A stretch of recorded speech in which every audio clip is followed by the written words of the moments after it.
So last night at 10 o'clock, we told you that Aurora Police are a step closer to using facial recognition technology after a discussion with City Council last night. And police say this tool will help them identify suspects and solve crimes. But there's also significant pushback from members of the community who see this as a problem, not a solution. Denver 7's Ryan Fish on law enforcement's controversial use of AI and why Colorado already has recognized the need to keep it in check.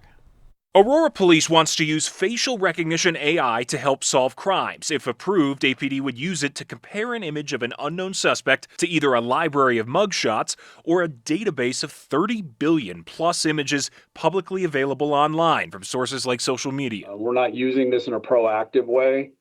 Our use of this technology will be on the back end as an investigative tool. In a presentation to City Council Monday, APD comparing it to using fingerprints or DNA evidence in a case. Other law enforcement in Colorado already use the technology, including the Arapahoe County Sheriff's Office and Arvada Police, who call it, quote, an invaluable tool. And basically, it's replacing the individual photo comparison by the detective over and over again, just speeding up that process. Aurora City Attorney Pete Schulte says he used this technology when he worked as a police homicide investigator in Texas. You can't use this information to detain or arrest somebody. It can only be used as what we call a lead, and a lead that law enforcement can investigate like anything else.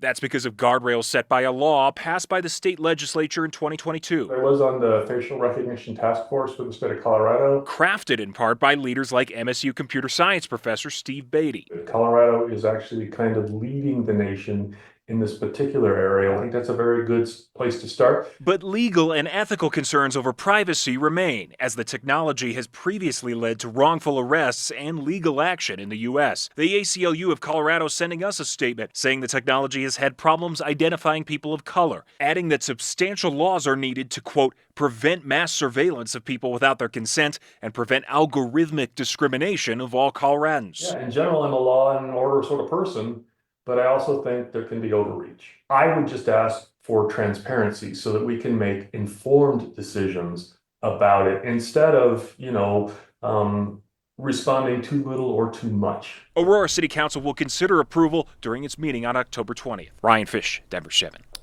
Ryan Fish is Denver 7's artificial intelligence and technology reporter. And if you ever have a story idea about technology or providing solutions or challenges in your community, Ryan would love to hear from you. Scan the QR code on your screen or email him, ryan.fish@denver7.com.